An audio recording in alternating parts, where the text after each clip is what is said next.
Presenting the classics of Sam P. Chaladurai. Sam P. Chaladurai அவர்களின் போதனை களஞ்சியத்திலிருந்து.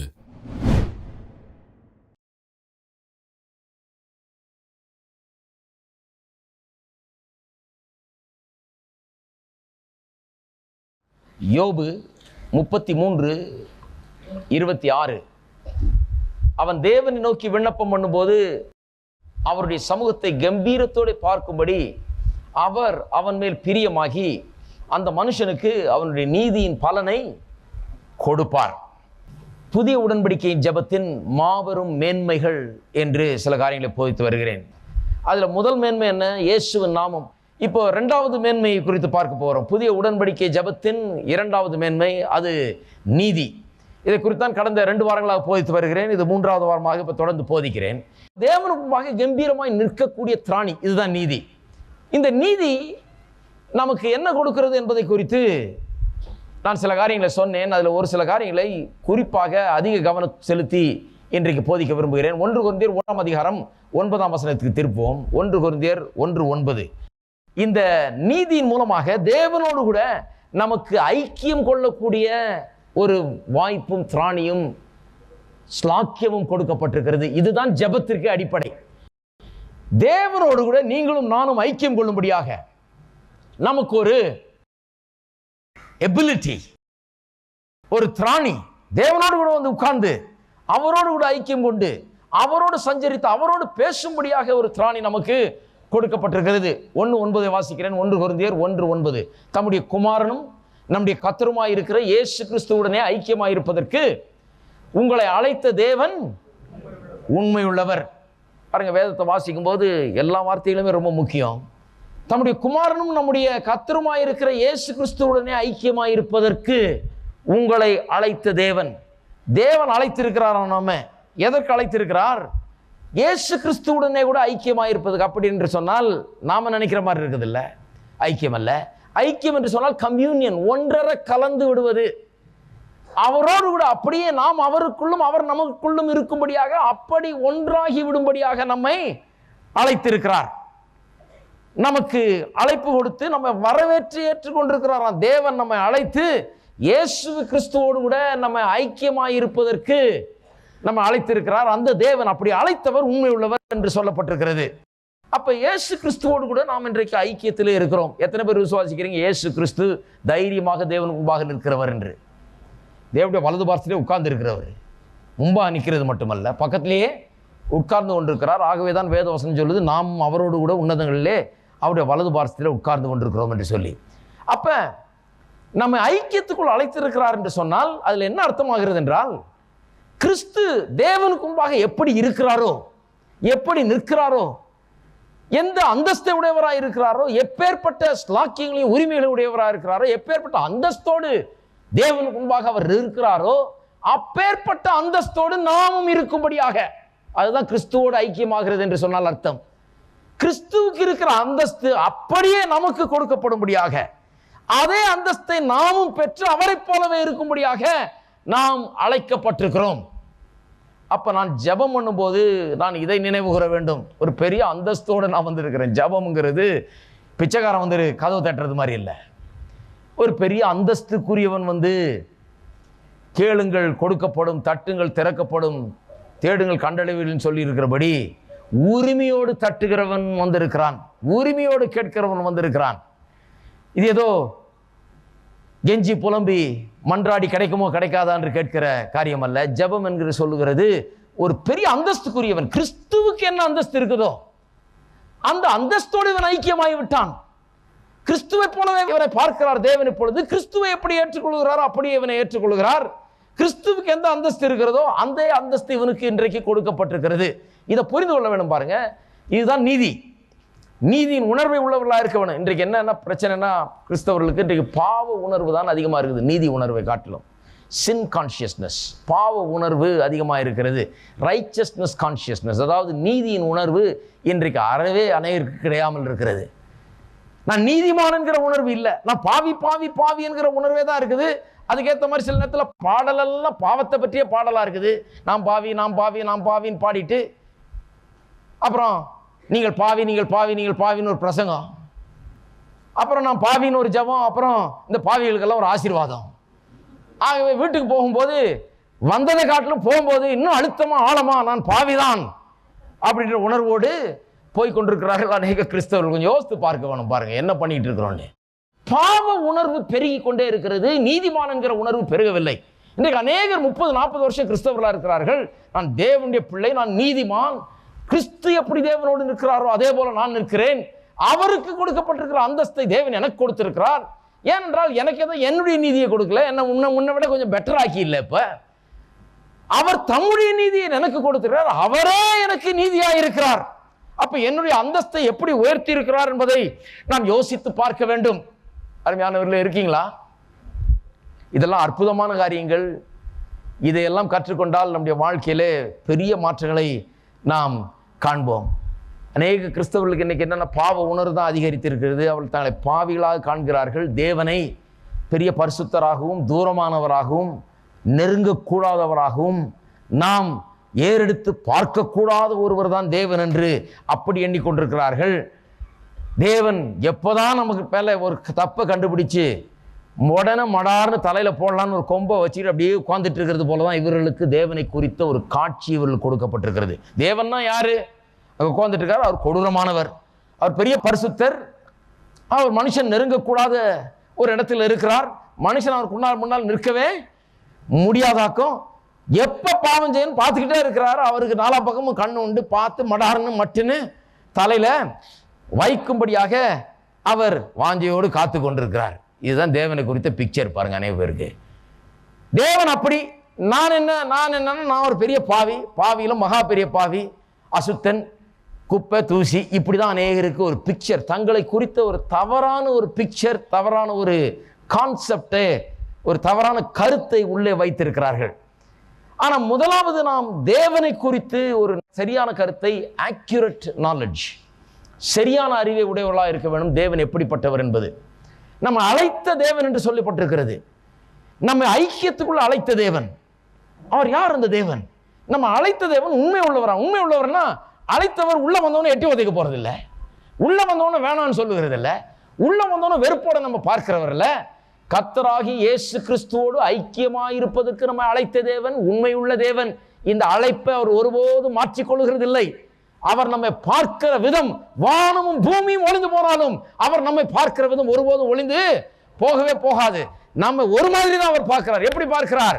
ஐக்கியத்திற்கென்று அழைக்கப்பட்டவர்கள் கிறிஸ்துவோடு ஒன்றாக இருக்கும்படியாகவே, கிறிஸ்துவாகவே இருக்கும்படியாக, கிறிஸ்து இவர்களுக்குள்ளும் இவர்கள் கிறிஸ்துவுக்குள்ளும் இருக்கும்படியாக அழைக்கப்பட்டவர்கள் என்பதைதான் பார்க்கிறார். அதனால தான் சொல்லிட்டு அவர் உண்மை உள்ளவர்னா அழைச்சிட்டு அப்புறம் வேற பேச்சு பேசுறவர் இல்ல, அழைத்தவர் உண்மை உள்ளவர்.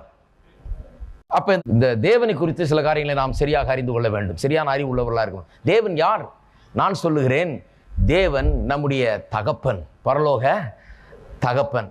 இதை முதல்ல நாம் அறிந்து கொள்ள வேண்டும். இது புதிய ஏற்பாட்டின் புதிய உடன்படிக்கையின் மாபெரும் வெளிப்பாடாக இருக்கிறது. பாருங்க, இந்த தேவன் தகப்பன் என்கிறது புதிய ஏற்பாட்டில் அதை குறித்த வெளிப்பாடு வந்தது. இயேசு வந்த பிறகு அதை குறித்த வெளிப்பாடு வந்தது. ஆனால் ஆதி முதற்கொண்டே தேவன் தகப்பனாக தான் இருக்க விரும்பினார். தேவன் தேவனா இல்லை, தகப்பனா இருக்க தான் விரும்புகிறார். அவர் தேவனா தான் இருக்கிறாரு, ஆனால் அவர் தகப்பனை போல இருக்க வேண்டும் என்று விரும்பிதான் நம்ம எல்லாரையும் உண்டாக்கினார். மனுக்குலத்தை உண்டாக்கினதற்கு காரணமே அதுதான். ஏன் உண்டாக்கினாராம்? அவருக்கு ஒரு குமாரன் இருந்தார். வேதம் சொல்லி சுருக்கமா சொல்லிடுறேன். அவருக்கு ஒரு குமாரன் இருந்தாராம். அந்த குமாரன் அவரை அதிகமாய் பிரியப்படுத்தி அவர் சொன்னதையெல்லாம் செய்து அவருக்கு பிரியமான குமாரனா இருந்தாராம். அவர் யார்? அவர் இயேசு கிறிஸ்து. நித்தியமாக இந்த குமாரன் தன்னை மகிழ்வித்தபடினாலே இந்த குமாரனிலே மகிழ்ந்த இந்த பரலோக பிதா இவரை போல இன்னும் அநேக குமாரர்களை உடையவர்களாக இருக்க வேண்டும் என்று சொல்லிதான் என்ன பண்ணாராம்? மனுஷனை உண்டாக்கினார். இதை போல நிறைய பேர் வேணும்னு சொல்லி இந்த என்னை மகிழ்விக்கக்கூடிய, எனக்கு பிரியமாக இருக்கக்கூடிய, என்னுடைய சித்தத்தை செய்யக்கூடிய குமாரர்கள் இவரை போல நிறைய பேர் வேணும்னு சொல்லி இயேசு அவருக்கு பிரியமா இருந்தபடினாலே அவரை போல இன்னும் நிறைய குமாரர்களை உடையவராக இருக்க வேண்டும் என்று சொல்லிதான் மனுஷனை தேவன் உண்டாக்கினாராம். ஆகவே தேவன் மனுஷனை உண்டாக்கும் போதே இந்த பிதா என்கிற எண்ணத்தோடு தான் உண்டாக்கினார், தகப்பன் என்கிற எண்ணத்தோடு தான் மனுஷனை உண்டாக்கினார். ஆனா பாவம் உலகத்தில் பிரவேசித்த உடனே என்ன ஆயிற்று? அந்த தேவன் நம்முடைய தகப்பன் என்கிற எண்ணம் எங்கேயோ காணாமற் போய்விட்டது. தேவனோட ஐக்கியத்தை மனுஷன் இழந்து விட்டான். அதுக்கு பிறகு தகப்பன் என்கிற அந்த கான்செப்டே இல்லாமல் போய்விட்டது. அதனால பழைய ஏற்பாட்டில் இந்த கான்செப்டை பார்க்கறதே கிடையாது. எல்லாம் ஆபிரகாமின் தேவன், ஈசாக்கின் தேவன், யாக்கோபின் தேவன்றாங்க, வானத்தையும் பூமி உண்டாக்குன தேவன்றாங்க, சர்வ வல்லமுள்ள தேவன்றாங்க, அந்த தேவன் இந்த தேவன். ஆனால் யாராவது பிதாவேன்னு சொல்றதே பார்க்க முடியாது. ஏனென்று சொன்னால் அந்த பிதா என்கிற கான்செப்ட் அப்படியே காணாமல் போய்விட்டது. தேவனை பார்த்து யாரும் தகப்பனே என்று கூப்பிடுவது இல்லாமல் போய்விட்டது. ஏனென்றால் தேவன் என்றால் தூரமாக இருக்கிறவர், கடவுள்னா அந்த வார்த்தைக்கு அர்த்தமே அதுதான், எல்லாத்தையும் கடந்தவர். நான் இங்கே இருக்கிறேன், அவர் அந்த பக்கம் இருக்கிறாரு, எனக்கு அவருக்கும் சம்மந்தமே கிடையாது. அவர் அந்த பக்கம், நான் இந்த பக்கம். அவர் என் வாழ்க்கையை பற்றி அவர் ஒன்றும் கவலைப்படுறதே கிடையாது. நான் இங்கே படாத பாடுபட்டு இருக்கிறேன், அவர் அங்கே நிம்மதியாக உட்கார்ந்துட்டு. அதான் கடவுள், எல்லாவற்றையும் கடந்தவர், த டிரான்செண்டன்ட் ஒன் என்று சொல்லிவிடுகிறார்கள். அப்ப கடவுள் என்றால் தூரமானவர், அவர் மனித வாழ்க்கை குறித்து கவலையற்றவர், என்னை பற்றி அவர் ஒன்றும் கரிசனை உள்ளவரா இல்லை அப்படிங்கிற எண்ணம் பெருகி பெருகி பெருகி கடவுளை வணங்கினார்கள், தொழுது கொண்டார்கள், எல்லாம் பண்ணார்கள் ஒழிய, ஆனால் அவர் தகப்பன், அவர் சமீபமாக இருக்கிறார், அவர் ஒரு தகப்பனை போல் இருக்கிறார் என்கிற எண்ணம் இல்லாமற் போய்விட்டது. அந்த நேரத்தில் தான் இயேசு இந்த உலகத்தில் வந்தார். இயேசு இந்த உலகத்தில் வந்தபோது பல காரியங்களை மனுஷனுக்கு கடவுளை குறித்து வெளிப்படுத்த முடியாது வந்தார். கடவுளை மனுஷன் பார்க்கவில்லை. பார்க்காத மனுஷனுக்கு பார்க்கக்கூடிய அளவுக்கு கடவுள் தன்னை வெளிப்படுத்த வேண்டும் என்று தான் இயேசு அனுப்பிச்சார். அதனால தான் மாம்ச ரூபத்தில் இந்த உலகத்தில் அனுப்பிச்சார். மாம்சத்தில் வந்த இந்த தேவன் இயேசு, மாம்ச வடிவில் வந்த தேவன் இந்த பூமியில நடந்து சுற்றி திரிந்தார், பிரசங்கித்தார், சுகமாக்கினார், எல்லாம் பண்ணார், போதித்தார். இதுல கடவுளை குறித்த வெளிப்பாடை கொடுக்கிறார். என்ன வெளிப்பாடு கொடுத்தார்? கடவுளை குறித்து நிறைய கொடுத்தார் வெளிப்பாடு. ஆனால் அதில் பிரதானமான வெளிப்பாடு என்னவென்று பாருங்கள். யோவான் எழுதின சுவிசேஷத்தில் திருப்போம் 17ஆம் அதிகாரம். அங்கே இயேசுடைய ஜெபத்தை பார்க்கிறோம். 26ஆம் வசனம் சொல்லி இருக்கிறது. இயேசு ஜெபிக்கிறார், நீர் என்னிடத்தில் வைத்த அன்பு அவர்களிடத்தில் இருக்கும்படிக்கும் நானும் அவர்களில் இருக்கும்படிக்கும் உம்முடைய நாமத்தை அவர்களுக்கு தெரியப்படுத்தினேன், இன்னமும் தெரியப்படுத்துவேன் என்றார். என்ன சொல்றாரு? உம்முடைய நாமத்தை அவர்களுக்கு தெரியப்படுத்தினேன். ஆங்கிலத்தில் ரொம்ப அருமையாக வருது, I reveal to them your name. உம்முடைய நாமத்தை அவர்களுக்கு தெரியப்படுத்தினேன். எந்த நாமத்தை தெரியப்படுத்தினார்? பழைய ஏற்பாட்டில் எடுத்துக்கொண்டீர்கள், ஈலோஹிம்ல ஆரம்பித்து எத்தனையோ நாமங்கள் எல்லாம் யூதர்களுக்கெல்லாம் தெரியும். அந்த பெயர்கள்லாம் எல்லாருக்கும் தெரியும், அத்தனை பேர்களும் தெரியும், அந்த பெயர்களுடைய அர்த்தங்களும் தெரியும். தேவனை அப்படியெல்லாம் அவர்கள் அறிந்து வைத்திருந்தார்கள். எல் ஷதாய் அறிந்து வைத்திருந்தார்கள், ஈலோஹிம் அறிந்து வைத்திருந்தார்கள், எல் எலியோன் என்று அறிந்து வைத்தார்கள். இதுக்கெல்லாம் அர்த்தம்லாம் என்னன்னு தெரியும். அப்புறம் இந்த ஜெகோவா, ஜாயிரே போன்ற அப்படிப்பட்ட நாமங்கள், யெகோவால் ஆரம்பிக்கிற நாமங்கள் எல்லாம் அறிந்து வைத்திருந்தார்கள். இப்படி எல்லா நாமங்களையும் தெரியும். ஆனால் இவர் சொல்லுகிறார், உங்களுடைய நாமத்தை வெளிப்படுத்தினேன். அப்படின்னா என்ன அர்த்தம்? அவர்கள் ஏற்கனவே தெரியாத ஒண்ணே இப்ப காமிச்சிருக்கிறாரோ. இவர்களுக்கு தெரியாமல் இருந்த ஒரு பெயர் இப்பொழுது புதிதாக இவர்களுக்கு வெளிப்படுத்தப்பட்டிருக்கிறது. அந்த பெயர் என்ன? அந்த பெயர் தான் பிதாவே. பரலோக தகப்பனை பார்த்து தகப்பனே என்று கூப்பிடக்கூடிய அந்த பிதாவே என்று தேவனை அழைக்க முடியும் என்கிறதை இப்பொழுது வெளிப்படுத்தி இருக்கிறார். அதுதாங்க வெளிப்பாடு. உங்களுடைய நாமத்தை அவர்கள் வெளிப்படுத்தின நிறைய நாமம் அவர்களுக்கு தெரியும். இப்ப என்ன வெளிப்படுத்தி இருக்கிறாரு? தேவனை பிதா என்று அழைக்க முடியும் என்பதை அவர் வெளிப்படுத்தி இருக்கிறார். ஆகவே மத்தேயு 6ஆம் அதிகாரம் 9ஆம் வசனத்திலே ஜெபிக்க கற்றுத்தர்றார் அல்லவா? அப்ப எப்படி ஜெபிக்க கற்றுத்தர்றார்? பரமண்டலங்களில் இருக்கிற எங்கள் பிதாவே. அந்த ஜெபத்தினுடைய ஸ்பெஷாலிட்டி அதுதான், அந்த ஜெபத்தினுடைய விசேஷமே அதுதான். இவரெல்லாம் அப்படி ஜபித்ததே கிடையாது. சீஷர்கள் ஒருபோதும் அப்படி ஜபித்ததே கிடையாது. பரமண்டலங்களில் இருக்கிற பிதாவின் சொன்னது கிடையாது. சர்வ வல்லமுள்ள தேவனே, ஆபிரகாமின் தேவனே, ஈசாக்கின் தேவனே, யாக்கோபின் தேவனே, இதெல்லாம் சொல்லுவாங்க. ஆனால் பிதாவே என்று சொன்னதே கிடையாது. இவர் சொல்லுகிறார், இப்படி ஜபியுங்கள், இந்த விதமாய் ஜபம் பண்ணுங்கள். எப்படி ஜபம் பண்ணுங்க? பரலோகத்தில் இருக்கிற எங்கள் பிதாவே. முதல் முறையா பாருங்க, ஒரு மாபெரும் வெளிப்பாடு, பிதாவே என்று கற்றுத் தருகிறார். அவர் அப்படி ஜெபித்ததுனாலதான் இவங்க பார்த்து ஆச்சரியமாக, என்ன இவர் மனுஷனா இருக்கிறாரு, பிதாவே பிதாவேன்றாரு, கடவுளை பிதாவேன்னு சொல்லலாமா, இவர் என்ன அவர் குமாரனா, எப்படி பிதாவே பிதாவின் உரிமை பாராட்டுறாருன்னு சொல்லி அவருக்கு ஆச்சரியம். இந்த தேவனிடத்தில் இருக்கிற நெருக்கத்தை பார்த்து ஆச்சரியம். ஜெபிக்க சொல்லி கேட்டுக்கொள்கிறார்கள். அவர் கற்றுத்தருகிறார், இப்படிதான் ஜெபிக்க வேண்டும் என்று. அவர் பிதாவேன் ஜெபித்தது மட்டும் இல்லாமல் நீங்களும் பிதாவேன் ஜெபிங்க, ஏனென்றால் அவர் உங்களுக்கும் பிதாவாய் இருக்கிறார் என்பதுதான் அந்த வெளிப்பாடு.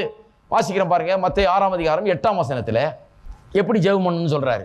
அஞ்ஞானிகள் எப்படிலாம் ஜெபம் பண்றாங்கன்னு சொல்லி அநேக வார்த்தைகளை, வீண் வார்த்தைகளை கொண்டு அலப்பி கொண்டிருக்கிறார்கள்னு சொல்லுகிறார். 7ஆம் வசனத்தில். 8ஆம் வசனம் சொல்லுகிறார், அவர்களைப் போல நீங்கள் செய்யாதிருங்கள், ஜெபம் அவர்களைப் போல பண்ணாதிருங்கள், உங்கள் பிதாவை நோக்கி நீங்கள் வேண்டிக் கொள்ளுகிறதுக்கு முன்னமே உங்களுக்கு என்னது தேவை என்று அவர் அறிந்திருக்கிறார். உங்கள் பிதா ஒரு புது கான்செப்ட் பாருங்க. அன்றைக்கு பூலோகத்திலே ஒரு புதுவிதமான கருத்தை அறிமுகப்படுத்துகிறார். இவர் உங்களுடைய பிதா. யாருமே எந்த தீர்க்கதரிசியும் இப்படி சொன்னது கிடையாது. இவர் உங்களுடைய பிதா, இது உங்களுடைய தகப்பன். உங்களுடைய தகப்பனை நோக்கி நீங்கள் வேண்டிக் கொள்வதற்கு முன்னதாகவே அவர் உங்களுக்கு என்ன தேவை என்று அறிந்து கொண்டு வைத்திருக்கிறார். எவ்வளவு சிம்பிள் பாருங்க. எத்தனை பேருக்கு தெரியும் உங்க பிள்ளைக்கு டியூஷன் ஃபீஸு 1ஆம் தேதி என்ன கட்டணும்னு?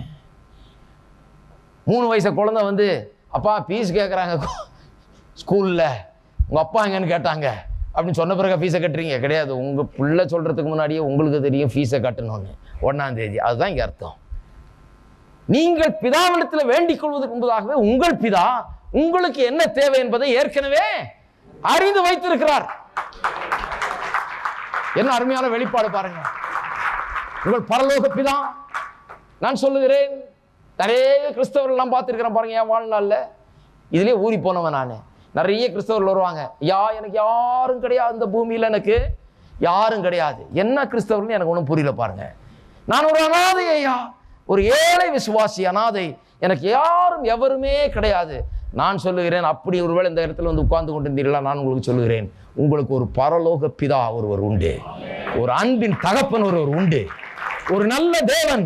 அவர் உங்களுடைய பரலோக தகப்பனாய் இருக்கிறார். உங்களுக்காக நீங்கள் கேட்கிறதை நினைக்கிறதை காட்டிலும் மிகவும் அதிகமாய் செய்கிற ஒரு நல்ல தேவன் ஒருவர் உண்டு. இதை முதல்ல தெரிஞ்சுக்கங்க. கண்ணீர் விட்டு கதறதுக்கு முன்னால, ஆண்டவர்கிட்ட போய் பெரிய பிச்சை கேட்டு ஒரு ஜபத்தை பண்றதுக்கு முன்னால இதை தெரிந்து கொள்ளுங்க. அங்கேயும் இங்கேயும் ஓடி ஐயா ஜெபம் பண்ணுங்க, ஐயா ஜெபம் பண்ணுங்கன்னு 1000 இடத்துல லெட்டர் அனுப்புறதுக்கு முன்னால இதை தெரிந்து கொள்ளுங்கள். உங்களுக்கு ஒரு பரலோக பிதா ஒருவர் இருக்கிறார்.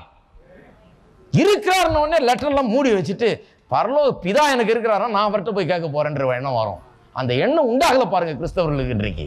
அதுதான் எனக்கு நினைக்கும் போது சில நேரத்தில் வருத்தமா இருக்கிறது.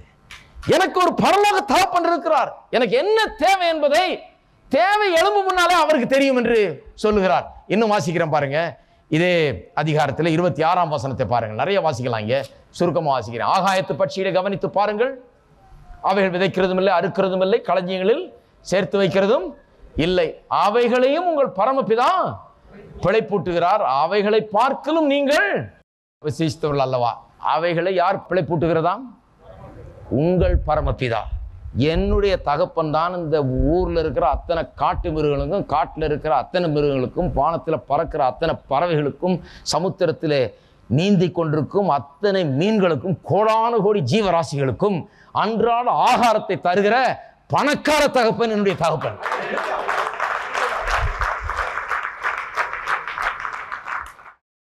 பரலோக பிதா இவர்கள் எல்லாவற்றிற்கும் பிழைப்பூட்டுகிற தேவன் நம்முடைய பரலோக பிதா.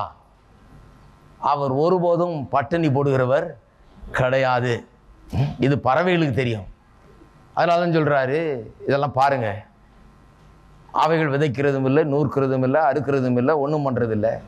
அவைகளுக்கு எல்லாத்துக்கும் பரலோக பிதா என்ன பண்ணுகிறாரு? பிழைப்பூட்டுகிறார். அவைகள்லாம் கவலைப்பட்டு போய் சைக்காலஜிஸ்ட் தெரப்பிக்கு போயிட்டு வந்துக்கிட்டு இல்லை, கவலை மிகுதியினால பாரப்பட்டு ஹார்ட் அட்டாக்னால பாதிக்கப்படவில்லை. ஏனென்றால் அவைகளுக்கெல்லாம் தெரியும் நேர நேரத்துக்கு கரெக்டாக ஆகாரம் நமக்கு நம்முடைய பரலோக பிதா தருகிறார் என்று. இருக்கீங்களா?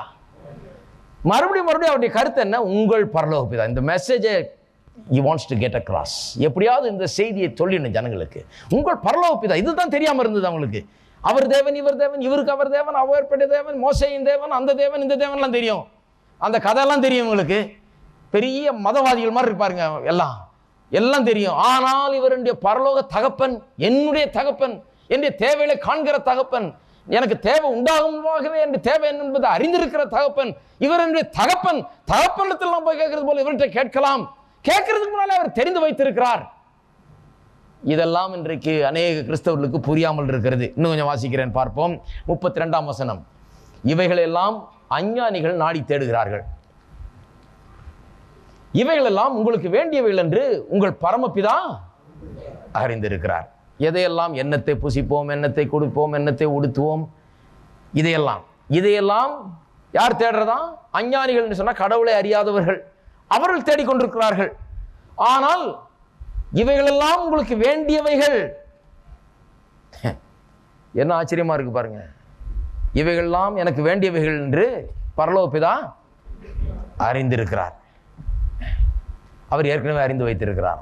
அப்புறம் சொல்லியிருக்குது, முதலாவது தேவனுடைய ராஜ்யத்தின் நீதியை தேடுங்கள், அப்பொழுது இவைகளெல்லாம் உங்களுக்கு கூட. அதனால தான் அதை தேடாதுன்னு சொல்லியிருக்கு. எதை தேடு? இவரை தேடு, இவரை அறிந்து கொள், பரலோக பிதாவை அறிந்து கொள் என்று சொல்லப்பட்டிருக்கிறது. பாருங்க இன்னொரு வசனம், யோவான் 16ஆம் அதிகாரம். இந்த பரலோக பிதாவை குறித்த வெளிப்பாடோடு இன்றைக்கு நீங்கள் செல்ல வேண்டும். ஜெபம் மாற வேண்டும். ஜெபத்துக்கு வரும்போது பயந்துக்கிட்டே வந்து அலறிக்கிட்டே ஜெபம் பண்ணக்கூடாது, நடுங்கிக்கிட்டே ஜெபம் பண்ணக்கூடாது.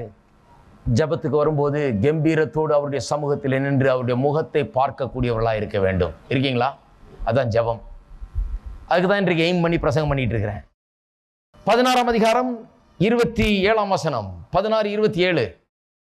அதுக்கு முன்னால் 23, 24 வாசிக்கிறேன். பல முறை இதை வாசித்திருக்கிறேன் ஏற்கனவே, வேறொரு கான்டெக்ஸ்டில் வாசிக்கிறேன். இப்போ ஜெபத்தை குறித்து போதிக்கும் போது போதித்தேன் இதை.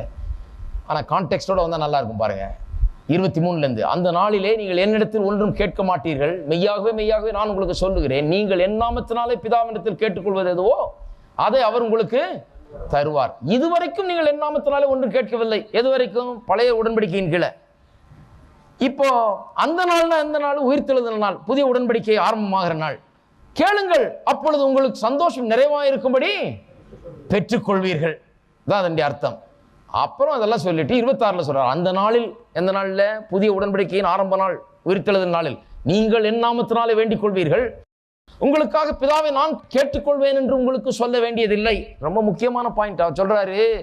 முன்னெல்லாம் நீங்க என்கிட்ட வந்தீங்க, நான் வந்து வேண்டிக் கொண்டேன், பிதா செய்தாரு. இப்போ உங்கள்கிட்ட ஒரு முக்கியமான ஒரு தகவலை நான் விட்டு போகிறேன். இனி உங்களுக்காக நான் பிதாவை கேட்டுக்கொள்வேன் என்று உங்களுக்கு சொல்ல வேண்டியதில்லை, நீங்கள் கேட்டுக்கொள்ளுங்கள். எல்லாம் பக்கத்தில் இருக்கால பார்த்து சொல்லுங்க, நீங்க கேட்டுக்கொள்ளுங்கள். இயேசு சொல்றாரு, உங்க பிரேயர் ரிக்வெஸ்ட்லாம் எங்கிட்ட அனுப்பாதீங்க. இப்படி சொன்னாதான் வழங்கும். எங்க அனுப்புங்க? நேரா நீங்கள் கேட்டுக்கொள்ளுங்கள். அப்படி சொல்லிட்டு ஏன் நீங்களே கேட்டுக்கொள்ளுங்கள்னு சொல்றேன்றாரு. எங்கிட்ட அனுப்பாதீங்க. நீங்க என்கிட்ட கேட்க வேண்டியதில்லை, எங்கிட்ட சொல்லி அப்புறம் நான் உங்களுக்காக போய் கேட்க வேண்டிய அவசியம் கிடையாது. இனிமே மாறிடுச்சு காலம், புதிய உடன்படிக்கை இது. நீங்களே கேட்டுக்கொள்ளுங்கள். ஏன் நீங்களே கேட்டுக்கொள்ளலாம்? காரணம் சொல்றாரு 27. இதுதான் முக்கியம் பாருங்க. 27, நீங்கள் என்னை சிநேகித்து நான் தேவனிடத்திலிருந்து புறப்பட்டு வந்தேன் என்று விசுவாசிக்கிறபடினால், கடைசி சென்டென்ஸ், பிதா தாமே உங்களை சிநேகிக்கிறார், அதனாலதான் நீங்களே கேட்டுக்கொள்ளுங்கள். The Father himself loveth you என்று ஆங்கிலத்தில் வருகிறது. பிதா தாமே உங்களை சிநேகிக்கிறார். அவரே உன் பேர பிரியமாயிருக்கும் போது தான் யோபு சொல்றார் பார்த்தீங்களா, அவர் அவன் மேல் பிரியமாயிருந்து, அவன் தேவனிடத்தில் விண்ணப்பிக்கும் போது கம்பீரத்தோடு அவனுடைய சமூகத்தை பார்க்கும்படி அவர் அவன் மேல் பிரியமாயிருந்து, அதைத்தான் இங்கே இவர் வார்த்தையில சொல்றார். அதே தான் அங்க வெளிப்பாடு, இங்க நிறைவேறுதல். இங்கே இயேசு சொல்லுகிறார், பிதாவே உங்கள் மீது பிரியமாயிருக்கிறார். The Father himself loveth you. பிதாவே உங்களை சிநேகிக்கிறபடினால். அதுதான் காரணம். நீங்க ஏன் கேட்கலாம், நீங்களே ஏன் ஜெபிக்கலாம்? ஏனென்றால் பிதா உங்களை சிநேகிக்கிறபடினாலே. இந்த பிதாவுடைய சிநேகத்தை பெற்ற மக்கள் நாம், பிதாவுடைய பிரியத்தை பெற்ற மக்கள், பிரியமானவர்கள் பிதாவுக்கு நாம். ஆகவேதான் பிதாவுக்கு முன்பதாக அவருடைய முகத்தை நோக்கி பார்த்து கம்பீரத்தோடு நோக்கி பார்க்கக்கூடியவர்களா இருக்கிறோம். நேர போய் அவருக்கு நேர நின்று, அவருக்கு முன்னால் அப்பாயின்மெண்ட் வேண்டியதே இல்லைங்க, ஸ்டாண்டிங் இன்விடேஷன். அதுதான் சொல்லி இருக்குது. 1 கொரிந்தியர் 1:9 என்ன சொல்லி இருக்குது? கர்த்தராகிய இயேசு கிறிஸ்துவோடு ஐக்கியமாக இருப்பதற்கென்று தேவன் உங்களை அழைத்திருக்கிறார். இன்விடேஷனோட கையில் வச்சுக்கிட்டு, இந்த இன்விடேஷனை மூடி வச்சுட்டு யாராவது இன்விடேஷன் தரமாட்டாங்களா? எங்க போய் யாரை பார்க்கலாம் காத்துட்டு இருக்காங்க அநேக கிறிஸ்தவர்கள். நான் சொல்லுகிறேன் அருமையானவர்களே, நற்செய்தி தான். கர்த்தர் ரொம்ப நல்லவர் பாருங்க. நான் மறுபடியும் சொல்கிறேன், கர்த்தர் எவ்வளோ நல்லன்னு ஜனங்க விளங்கி கொள்ளணும். அவங்க நினைக்கிறாங்க ட்ரெயின் ஏறி ரிசர்வ் பண்ணி அங்கே போய் இறங்கி படாத பாடுபட்டு கூட்டத்தில் நெரிச்சலில் இது பண்ணி அங்கே போய் தான் பார்க்கணுன்னு. கர்த்தர் எவ்வளவு நல்லவர்னா, நீங்கள் இருக்கிற இடத்துலேயே அவர் சொல்கிறார், நீ எப்போ வேணா எங்கிட்ட வந்து கதவு திறந்தே இருக்குது, நீ வந்து என்ன வேண்டுமென்றால் கேட்கலாம், எதை வேண்டுமென்றால் பெற்றுக்கொள்ளலாம். ஏனென்றால் நான் உன்னை சிநேகிக்கிறேன். உனக்கும் எனக்கும் டைரக்ட் கான்டாக்ட் ஆயிடுச்சு. அதுதான் புதிய உடன்படிக்கை. பிதாவுக்கும் உங்களுக்கும் நேரடியான தொடர்பு, நேரடியான ஐக்கியம். பிதாவோடும் குமாரனோடும் ஐக்கியம் கொண்டிருக்கிறீர்கள். குமாரன் எப்படி பிதாவினிடத்தில் நின்று கேட்க முடிகிறதோ அப்படியே நீங்களும் கேட்கலாம். குமாரன் எதையெல்லாம் கேட்கிறாரோ அதையெல்லாம் நீங்களும் கேட்டு பெற்றுக்கொள்ளலாம். அவர் எவ்வளவு வெற்றிகரமாய் தன்னுடைய வேண்டுதலுக்கெல்லாம் பதில் பெறுகிறாரோ அந்த அளவுக்கு வெற்றிகரமாய் நீங்களும் உங்கள் வேண்டுதலுக்கெல்லாம் ஜெபத்திற்கு பதிலை பெற்றுக்கொள்ளலாம். இதுதான் கர்த்தருடைய வார்த்தை சொல்லுகிற காரியம். பிதாதாமே உங்களை சிநேகிக்கிறார். எல்லாம் சொல்லுங்க பாருங்க. பிதாதாமே என்னை சிநேகிக்கிறார், பிதாதாமே என் மீது பிரியமாயிருக்கிறார்.